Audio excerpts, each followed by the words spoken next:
Josué capítulo 14, nós vamos ler do verso 6 até o verso 15. Diz assim a palavra de Deus. Chegaram os filhos de Judá a Josué em Gilgal, e Caleb, filho de Jefoné, o quenezeu, lhe disse: Tu sabes o que o Senhor falou a Moisés, homem de Deus, em Cades Barneia, a respeito de mim e ti.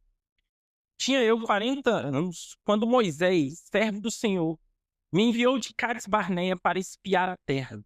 E eu lhe relatei como sentia no coração. Mas meus irmãos que subiam comigo desesperaram o povo. Eu, porém, perseverei em seguir o Senhor meu Deus. Então Moisés, naquele dia, jurou, dizendo: Certamente a terra em que puseste o pé será tua e de teus filhos, em herança perpetuamente, pois perseveraste em seguir o Senhor meu Deus. Eis agora, o Senhor me conservou em vida, como prometeu. 45 anos há desde que o Senhor falou esta palavra a Moisés, andando Israel ainda no deserto. E já agora sou de 85 anos. Estou forte ainda hoje, como no dia em que Moisés enviou. Qual era a minha força naquele dia, tal ainda agora para o combate, tanto para sair a ele, como para voltar. Agora, pois, dá-me este monte de que o Senhor falou naquele dia. Pois naquele dia ouviste que lá estavam os anaquins e grandes e fortes cidades. O Senhor, porventura, será comigo para os desapossar como prometeu. Josué o abençoou e deu a Caleb, filho de Jefoné, Hebrom em herança. Portanto, Hebrom passou a ser de Caleb, filho de Jefoné, o quenezeu, em herança até o dia de hoje, visto que perseverara em seguir o Senhor, Deus de Israel. Antes, o nome de Hebrom era Quiriate-Arba. Este Arba foi o maior homem entre os anaquins, e a terra repousou da guerra. Vamos orar mais uma vez, meus irmãos? Santo Deus, nós te agradecemos, Pai, mais uma vez, por estarmos aqui hoje e podermos ouvir, Pai, por meio da pregação, a tua santa voz. Fala-nos ao meu coração, ao coração dos meus irmãos nessa noite. Em nome de Jesus Cristo, nós te pedimos. Amém. Meus irmãos, eu quero que vocês imaginem um mundo perfeito. Um mundo onde cada canto da criação reflete perfeitamente a glória, a justiça e a majestade de Deus. Um mundo onde a presença de Deus pode ser tocada com as suas próprias mãos. Esse foi o plano divino desde o começo. Deus não criou o homem apenas para deixá-lo livre em um jardim de delícias, mas lhe deu uma missão: encher a terra com a sua glória. Deus criou Adão à sua imagem e semelhança como um representante divino, um rei sacerdote, incumbido de expandir as fronteiras do Éden até os confins da terra. O jardim era muito mais do que um paraíso idílico. Ele era o primeiro santuário, o lugar onde a presença de Deus habitava com o homem. Adão, portador da imagem divina, deveria se multiplicar e governar em nome de Deus, estabelecendo a ordem de Deus em toda a criação. Mas a tragédia, como nós sabemos, interrompeu a missão. Adão cedeu à tentação e caiu em pecado. E aquele que deveria espalhar a santidade permitiu que o pecado invadisse o mundo. A terra, que deveria ser cheia da glória de Deus, agora ficou cheia da corrupção do homem. Aquele que deveria espalhar a santidade permitiu que o pecado invadisse a santa criação de Deus. O homem foi expulso do jardim e a comunhão com Deus foi interrompida. Mas, meus irmãos, Deus nunca abandona os seus planos. Deus escolheu um homem, Abraão. Abraão era um novo começo. Deus lhe fez uma promessa grandiosa. Abraão, em ti serão benditas todas as famílias da terra. A promessa feita a Abraão não era sobre descendência física, mas era sobre a restauração do mundo caído. Israel, a nação que surgiria da descendência de Abraão, serviria como um novo representante de Deus, um novo Adão, um Adão coletivo, um Adão na forma de nação, um povo sacerdotal que manifestaria a glória de Deus entre todas as nações. O êxodo do Egito, liderado por Moisés, foi um momento decisivo nessa história. Deus libertou Israel da escravidão, não somente para lhes dar uma terra material, mas para torná-los um reino de sacerdotes. O Monte Sinai fumegando era um novo Éden, onde Deus falou com o seu povo face a face e lhe deu sua lei. O tabernáculo de Deus foi erguido no meio do arraial no deserto, finalizando que a presença de Deus estava voltando para a terra. Mas mesmo depois de 40 anos vagando pelo deserto, o tempo de Moisés finalmente chegou ao fim. E o grande libertador de Israel, aquele que falava com Deus face a face, morreu. E uma nova era para o povo de Israel se iniciava. O povo estava às margens do Rio Jordão, olhando para a vastidão da terra de Canaã, prontos para entrarem e conquistarem a terra que Deus os havia dado por herança. Mas quem lideraria essa campanha? E a resposta é óbvia: Josué.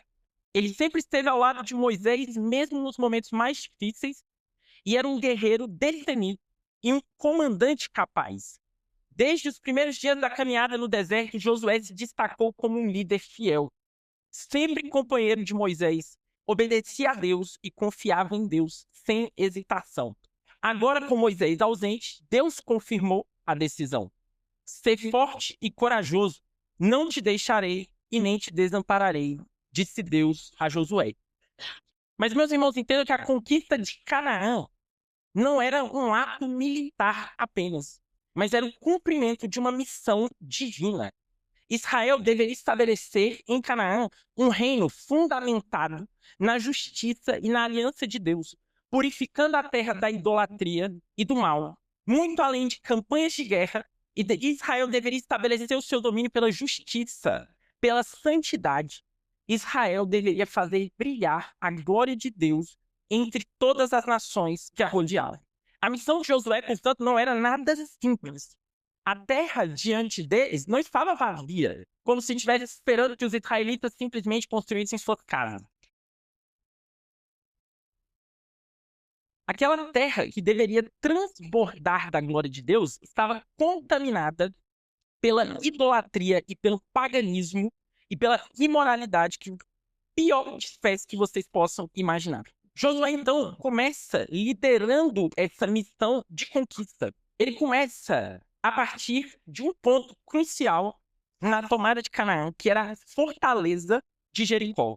Jericó era uma cidade inexpugnável. Os muros de Jericó se erguiam até os céus, muralhas colossais.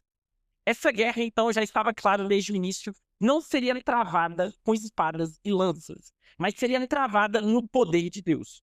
Durante 7 dias, os israelitas marcharam ao redor da cidade em silêncio, apenas ao toque das trombetas.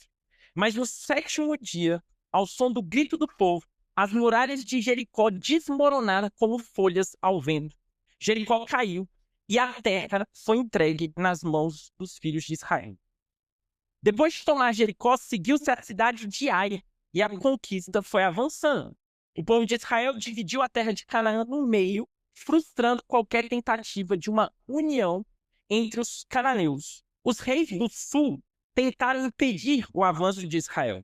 Em Gibeão, o exército inimigo parecia esmagador, mas o poder de Deus não se limita à força humana. E do céu, Deus lançou pedras sobre a cabeça dos inimigos. E naquele dia, até mesmo o impossível aconteceu.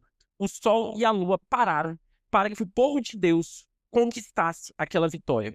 O tempo se dobrou à ordem de Deus para que a vitória de Israel fosse completa. Com o sul de Canaã conquistado, os reis do norte tentaram uma resistência. A cidade de Azor, uma grande fortaleza cananeia, liderou uma aliança também contra Israel. Mas como antes, Deus entregou os seus inimigos nas mãos de Josué. Meus irmãos, mais do que um conflito militar tradicional, a conquista de Canaã é apresentada no livro de Josué como uma guerra santa. Mas nós não podemos confundir isso. Não é uma guerra santa no sentido que os radicais islâmicos travam hoje. A guerra santa não é o homem guerreando em nome de Deus, mas é Deus guerreando em favor do seu povo.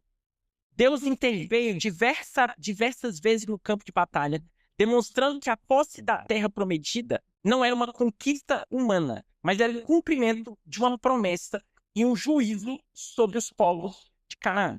O capítulo 13 e 14 de Josué vem logo depois dessa conquista. Embora as batalhas principais tivessem sido vencidas, a terra ainda não estava completamente conquistada. Deus havia ordenado, a partir de agora, que cada tribo deveria continuar expulsando os cananeus remanescentes de seus respectivos territórios. Nesse cenário, a distribuição das terras não significava, então, que tudo estava pronto para os israelitas ocuparem as suas propriedades. Eles tinham que lutar e consolidar o domínio sobre aquela região. A divisão da terra é feita por meio de sorteio em Josué 14, um método que refletia a soberania de Deus na distribuição das porções de cada tribo. O sistema de sorteio impediria disputas entre o povo, entre os próprios israelitas, e garantiria que a distribuição fosse percebida como um ato divino. E é aí que então nós chegamos no nosso texto. Então eu peço que você fique com a sua Bíblia aberta agora em Josué capítulo 14, do verso 6 até o verso 15.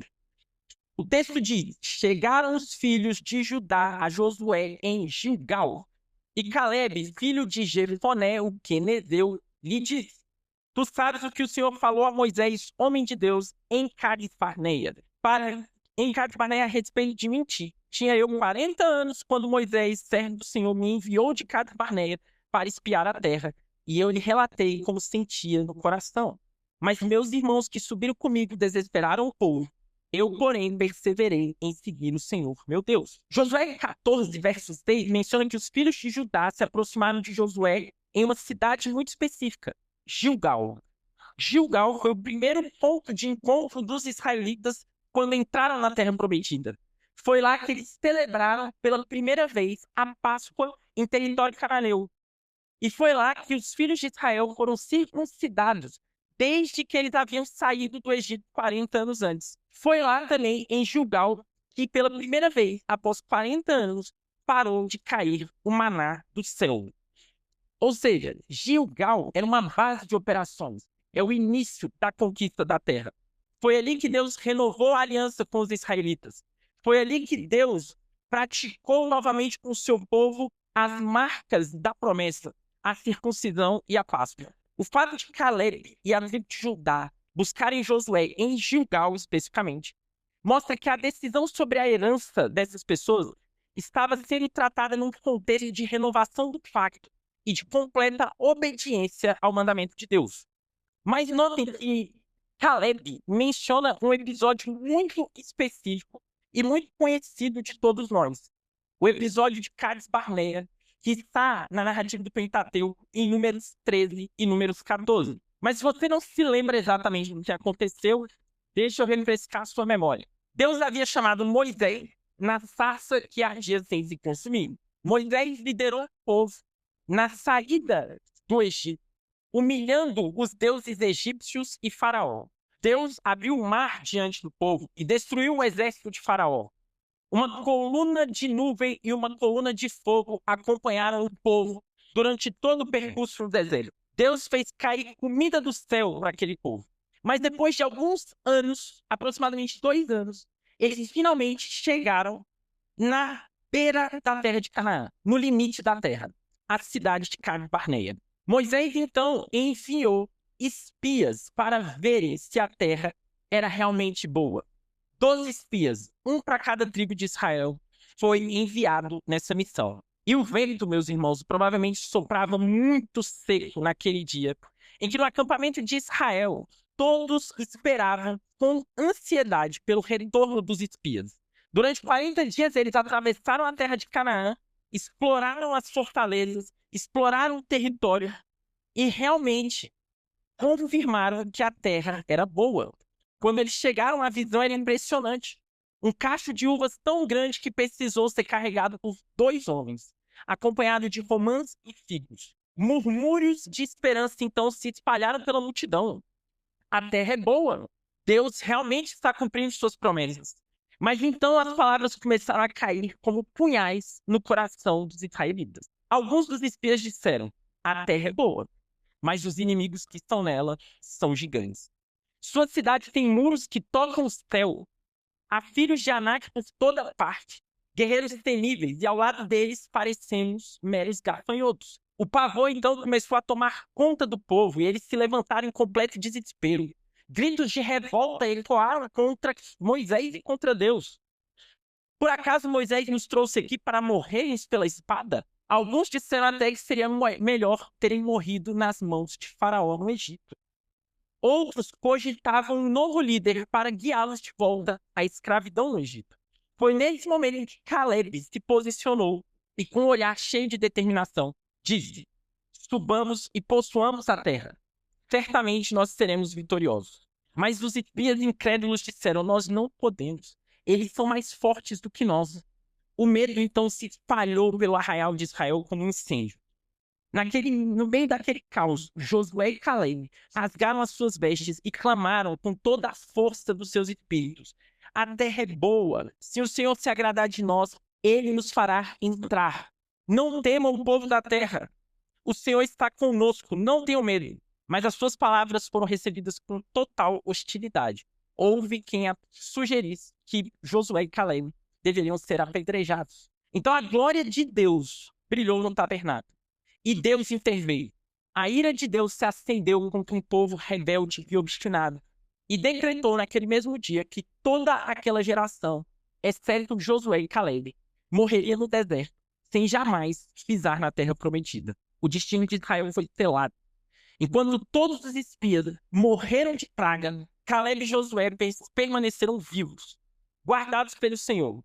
Eles seriam testemunhas de uma geração perecendo por 40 anos no deserto, mas eles também seriam testemunhas da fidelidade e da capacidade de Deus em cumprir sua palavra.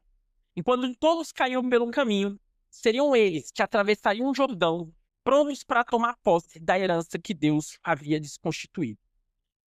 Mas ao desconfiar da providência de Deus e terem os seus corações derretidos, ao invés de tomar posse da terra, os israelitas pecaram em dois aspectos. O primeiro, eles falharam em cumprir seu chamado de confiar plenamente no único e verdadeiro Deus. Primeiro fator em que eles falharam em cumprir o seu chamado de confiar no único e verdadeiro Deus. Meus irmãos, o Espírito Santo adverte sobre a importância de ouvir a voz de Deus e não endurecer o coração, como no dia na rebelião. Quando os israelitas colocaram o Senhor à prova no deserto, apesar de terem testemunhado todos os seus feitos durante 40 anos. Por essa razão, Deus se indignou daquela geração, afirmando que seus corações sempre se desviavam e se recusavam a seguir os seus caminhos. E Deus jurou na sua ira que eles jamais entrariam em seu descanso. E a exortação permanece ainda hoje. É preciso ouvir a voz de Deus e não repetir a rebelião do passado. Afinal, quem foram os que se rebelaram? Depois de terem ouvido o próprio Deus falar, não foram aqueles que saíram do Egito sob a liderança de Moisés e após testemunhar o poder do Senhor nas pragas que humilharam Faraó, na abertura do Mar Vermelho que lhe deu passagem segura, na destruição dos egípcios pelas águas? Quem foi que provocou a ira de Deus por 40 anos? Foi um povo que, apesar de ter visto uma coluna de nuvem e uma coluna de fogo, duvidou da provisão divina, que recebeu maná do céu, água da rocha, e ainda assim murmurou contra Deus, que tremeu diante do Sinai em chamas, ouviu a voz do Senhor e ainda assim construiu um bezerro de ouro. Foram aqueles que viram as suas roupas e as suas sandálias não se desgastarem ao longo da jornada. Eles viram seus inimigos, vez após vez, serem derrotados por Deus e mesmo assim se recusaram a confiar nele. E a quem Deus jurou que jamais entrariam em seu descanso? Aqueles que lhe desobedeceram, preferindo a incredulidade em vez da fé. Assim fica evidente que eles não puderam entrar por causa da dureza dos seus corações, apesar de todas as provas do cuidado de Deus para com eles. Meus irmãos, assim como os israelitas, nós também corremos o risco de endurecer os nossos corações diante das bênçãos que Deus tem derramado sobre nós diariamente. Eles viram o poder de Deus no Egito durante as pragas, mas nós vimos o Filho de Deus triunfar sobre o pecado e a morte. Eles atravessaram o Mar Vermelho, mas nós fomos ressuscitados e sepultados com Cristo no batismo. Eles receberam o maná do céu, mas nós temos nos alimentado com o pão da vida. Eles beberam a água que brotou da rocha, mas nós temos bebido do Espírito Santo, a fonte de água viva que sacia eternamente. Eles ouviram a voz de Deus no Sinai, mas nós temos a palavra completa, viva e eficaz, testificada pelo próprio Espírito em nossos corações. E ainda assim, meus irmãos, quantas vezes nós duvidamos? Quantas vezes nós murmuramos diante das ínfimas provações que Deus nos coloca? Quantas vezes nós somos rápidos em esquecer as misericórdias e as promessas de Deus na Escritura e somos dominados completamente por medo e ansiedade diante de problemas mínimos, que não eram nada comparado a invadir uma terra de gigantes. Assim como muitos no deserto pereceram por causa da sua incredulidade, a Escritura nos alerta hoje: se ouvirdes a voz do Senhor, não endureçais o vosso coração. A incredulidade não é fraqueza, ela é um pecado grave que nos afasta de Deus e nos impede de desfrutar plenamente do seu descanso. Portanto, meus irmãos, cuidemos para que nenhum de nós tenha o coração endurecido pelo engano do pecado. Exortemos-nos mutuamente, fortalecendo nossa fé na suficiência do Senhor Jesus Cristo. Se aqueles que viram os milagres do Êxodo pereceram no deserto e foram alvos da ira de Deus, quanto maior é a nossa responsabilidade, nós que temos recebido a plenitude da graça de Deus por meio de Jesus Cristo. Que não sejamos achados duvidando daquele que nos chamou para a sua maravilhosa glória. O segundo aspecto em que os israelitas falharam, eles falharam em sua missão sacerdotal, em expandir o domínio de Deus sobre a terra. Israel era um Adão coletivo. Eles deveriam assumir a vocação de Adão de espalhar a glória de Deus por toda a terra.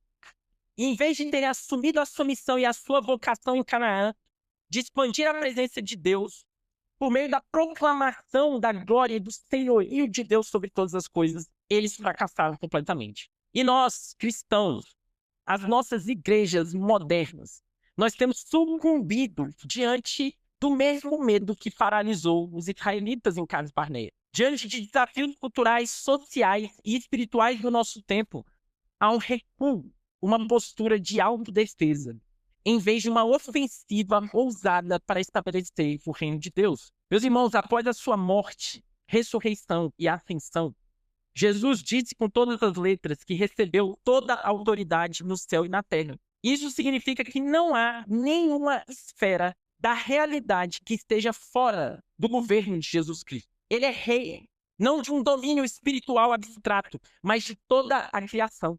E a igreja é um instrumento de Jesus para manifestar a sua autoridade e a sua glória na terra. Cristo não enviou uma igreja ao mundo para se esconder ou simplesmente para reagir a ameaças culturais. Ele ordenou que nós avançássemos. Ele disse: ide, portanto, e fazei discípulos de todas as nações.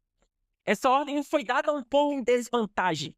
Essa ordem foi dada a um exército vitorioso, porque Jesus já venceu o pecado, a morte e o diabo.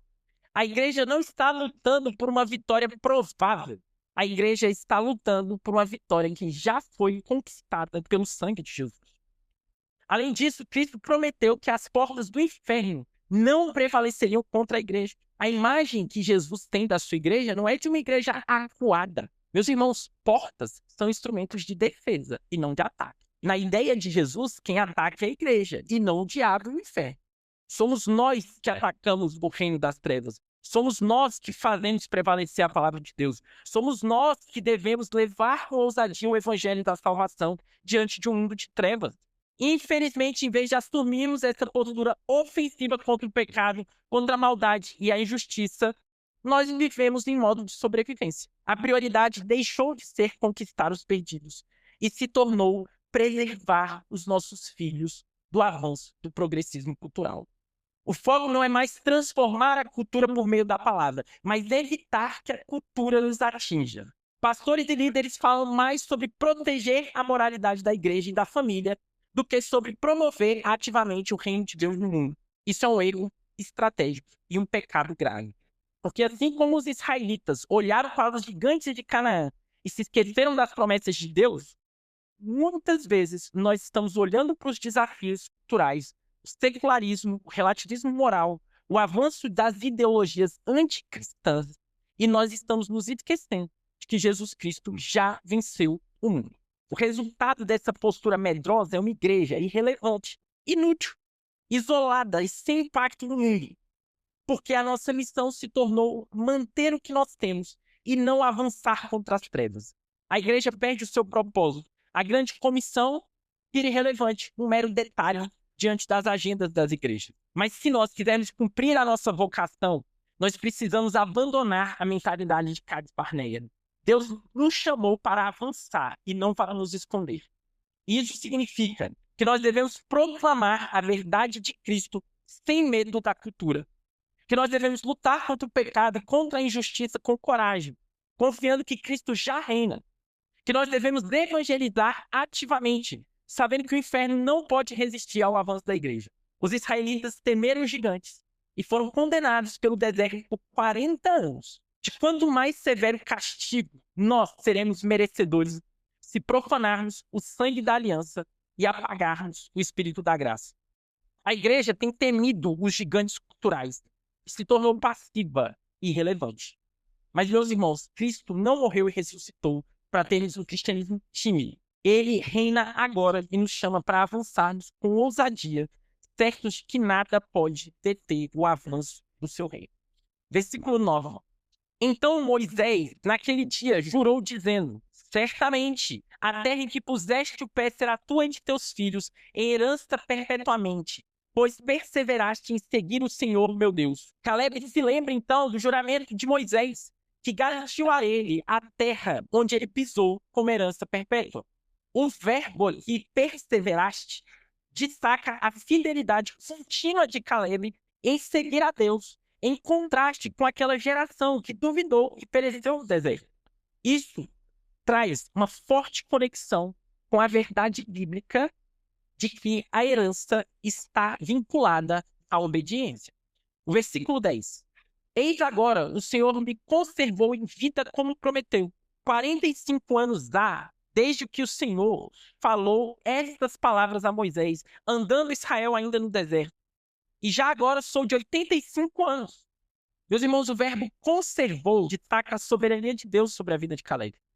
Durante 45 anos, ele esperou a realização da promessa, mas sua confiança permaneceu inabalável. Esse é um exemplo claro de que esperar o Senhor sem perder a esperança traz uma felicidade e uma recompensa eterna diante de Deus. Mas notem, Caleb percebeu, mas quem o conservou em última instância foi o Senhor. Ele obedeceu, mas não foi por sua própria força, mas pela força de Deus que o segurava na direção do cumprimento da promessa. Verso 11. Eu estou forte ainda hoje, como no dia em que Moisés me enviou. Qual era a minha força naquele dia, tal ainda agora para o combate, tanto para sair a ele, como para voltar. Meus irmãos, a declaração de Caleb enfatiza que a força para cumprir a promessa não vem da idade, mas da fidelidade a Deus. Ele não apenas viveu para ver o cumprimento da promessa, mas ele manteve vigor durante todo esse tempo para lutar e conquistar a promessa que Deus havia preparado para ele. Verso 12. Agora, pois, dá-me este monte de que o Senhor falou naquele dia. Pois naquele dia ouvistes que lá estavam os anaquins e grandes e fortes cidades. O Senhor, porventura, será comigo para os desapostar como prometeu. Agora eu quero que você perceba o seguinte: o pedido de Caleb é ousado. Ele não deseja qualquer porção da terra de Canaã. Ele deseja um monte, Hebrom, onde os gigantes que amedrontaram os espias em Números 13 habitam. Mas ele não teme. Caleb não confia nas suas habilidades ou na sua própria força. Caleb confia tão somente na presença e na força de Deus. Meus irmãos, Josué e Jesus compartilham uma missão essencialmente escatológica: conduzir o povo de Deus à posse da terra prometida. No entanto, em ambos os casos, a vitória principal foi garantida, mas a missão não estava completa. Lembrem que em Josué nós temos a conquista das principais fortalezas de Canaã, mas depois o povo deveria entrar e conquistar a sua porção de terra, cada tribo por si. Da mesma forma, a história aqui também pode ser de modelo para o papel da igreja e a expansão do reino de Deus. Notem que Josué é a mesma palavra em hebraico para Jesus. É a mesma palavra, o mesmo nome. Significa o Senhor é a salvação. Foi Josué quem trouxe Israel para Canaã e derrubou as principais fortalezas. Jesus veio conquistar um território muito maior do que o de Josué. O domínio do pecado, da morte e das forças espirituais do mal. Ambos conduziram seus seguidores por meio da obediência e pela fé na promessa. Josué destruiu os inimigos da terra prometida, mas havia território a ser conquistado ainda. Da mesma forma, Jesus conquistou uma vitória definitiva na cruz e por meio da sua ressurreição. Mas a igreja ainda tem trabalho a cumprir. Ela deve avançar e proclamar a vitória de Jesus entre as nações. Enquanto muitos em Israel temerem se acomodar, Caleb foi um modelo de fé ativo. Ele entendeu que a promessa de Deus exigia ação e não passividade. A igreja, da mesma forma que Caleb, deveria reivindicar a sua herança espiritual com ousadia. Nós falamos muito em vitória, em bênçãos. Muitas vezes nós queremos coisas que são legítimas. Nós queremos que Deus abençoe nossa família, abençoe nossa saúde, abençoe nosso emprego, abençoe as nossas demandas. Que Deus, de certa forma, nos proteja do mal, que nos conduza.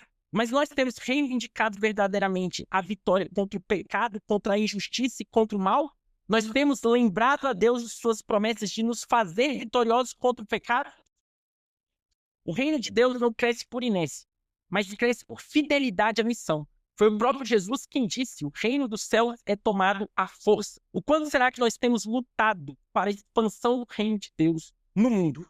Assim como Caleb, meus irmãos, foi sustentado por 45 anos, a igreja também recebe força do Espírito para preservar a missão até que Cristo volte. A igreja deve trabalhar para concretizar o avanço do reino de Deus e a manifestação do reino de Deus no mundo.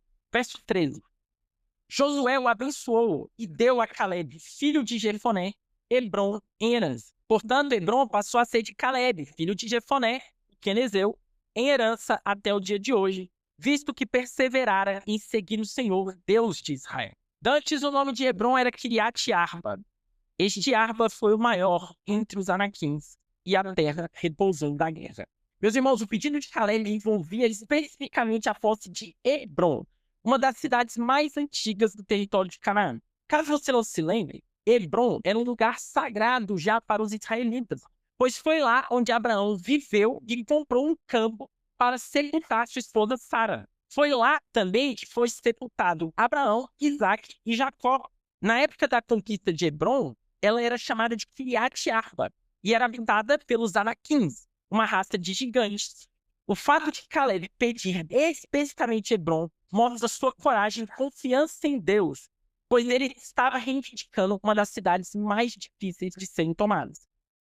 Após a conquista, Hebrom se tornou cidade de refúgio e mais tarde seria a capital do reino de Davi por 7 anos antes da transferência para Jerusalém. Então essa não era uma cidade qualquer. Mas agora eu quero que vocês prestem atenção a um detalhe que eu deixei para o final, porque aos meus olhos esse detalhe brilha com profundidade e merece a nossa reflexão.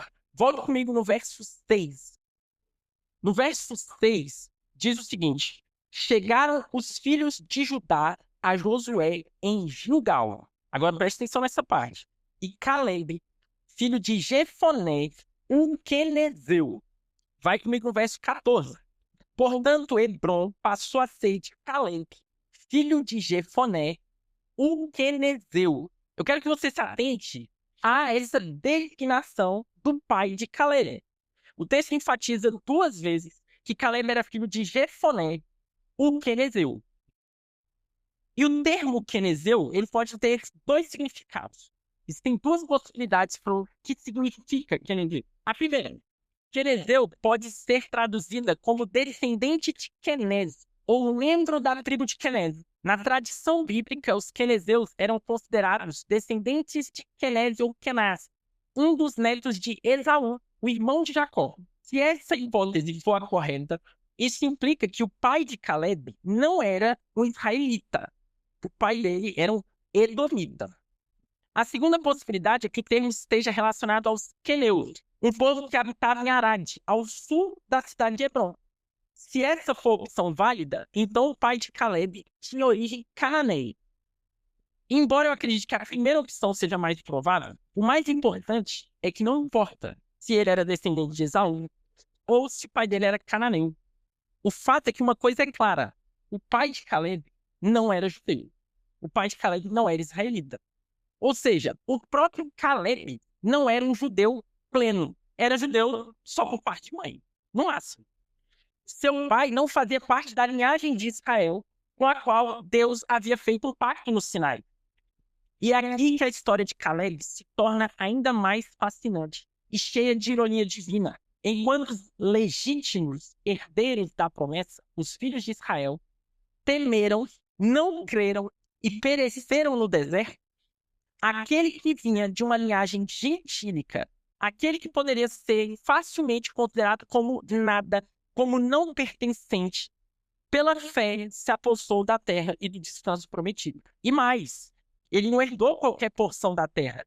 Ele herdou a terra dos próprios patriarcas, onde os patriarcas haviam sido enterrados, dando início ao cumprimento da promessa feita ao próprio Abraão, quando Deus tinha dito a ele: em ti serão benditas todas as famílias da terra. Meus irmãos, a história de Caleb ecoa até hoje, pois ela nos aponta para uma verdade eterna, que aqueles que não eram povo, aqueles que estavam de fora da aliança, foram feitos povo de Deus por meio de um mediador. Ao longo de toda a história da redenção, Deus sempre revelou que o remanescente da fé, e não os descendentes da linhagem ou nacionais do povo, herdariam a promessa. Meus irmãos, Jesus Cristo é o descendente de Abraão.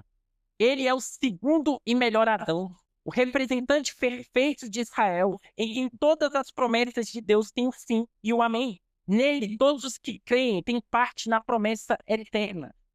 Ele, ao cumprir perfeitamente a aliança, nos oferece o direito de sermos co-herdeiros com ele, não apenas de uma terra física, mas de novos céus e nova terra. Assim como Caleb, nós também ansiamos o dia em que descansaremos de todas as nossas guerras. E nesse dia, meus irmãos, quando soar a última trombeta, os mortos em Cristo ressuscitarão incorruptíveis. E os que estiverem vivos serão transformados. Aquilo que é corruptível se revestirá da incorruptibilidade, e o que é mortal se revestirá da imortalidade. Então se cumprirá a palavra de Deus que está escrita: tragada foi a morte pela vitória. Os santos de Deus que dormem no pó da terra ressuscitarão para a vida eterna. Então o rei dirá aos seus: vinde benditos de meu Pai, possuí a herança, o reino que vos está preparado desde a fundação do mundo. Diante do trono de Deus, todos os mortos comparecerão. Os livros serão abertos, os mortos serão julgados. Para os crentes, a recompensa será a vida eterna. Eles resplandecerão como o fulgor do firmamento. Os que conduzirem muitos à justiça brilharão como as estrelas para todo sempre. A nova Jerusalém, a cidade de Deus, descerá do céu, ataviada como uma noiva adornada para o seu esposo. A cidade santa tem a glória de Deus. O seu brilho é semelhante ao de uma pedra preciosíssima. A cidade não precisa de sol nem de lua para lhe dar claridade, pois a glória de Deus e do Cordeiro é a sua lâmpada. As nações andarão na sua luz, e os reis da terra trarão a ele sua glória e honra. Ali não entrará nada impuro, mas somente aqueles cujos nomes estão escritos no livro da vida. No meio dessa cidade há um rio puro de água da vida. Deus e o Cordeiro, assentados no trono no meio da cidade. Seus servos o servirão e verão a sua face. O seu nome estará nas suas testas. Ali não haverá noite, pois Deus os iluminará, e eles reinarão pelos séculos dos séculos. Eis, meus irmãos, o tabernáculo de Deus com os homens, a herança de Deus para conosco. Ele habitará conosco e nós seremos seu povo. Então Deus enxugará dos nossos olhos toda lágrima, e não haverá morte, nem pranto, nem clamor, nem dor, porque todas essas coisas passaram. Os remidos cantarão o cântico do Cordeiro por toda a eternidade. O Espírito e a noiva dizem: vem. E quem ouve, diga: vem. E quem tem sede, venha. E quem quiser, tome de graça a água da vida. E aquele que testifica essas coisas diz: certamente eu venho sem demora. Maranata. Amém. Senhor Deus, nós te agradecemos, Pai, pela tua graça, Deus. Nos conceder um reino que nenhum homem jamais vislumbrou, Pai. Nos dá aquilo que nós não merecemos, mas por ter a misericórdia, por tua graça, no intermédio do Senhor Jesus, nos fazermos participantes da tua glória. Pedimos, Deus, nos capacita como igreja a pregar a tua palavra e a não sermos covardes diante dos temores, dos perigos, das desgraças que existem hoje. Mas nos capacita, Deus, de saber que em ti nós somos mais que vencedores, graças ao teu sacrifício na cruz por nós. Amém.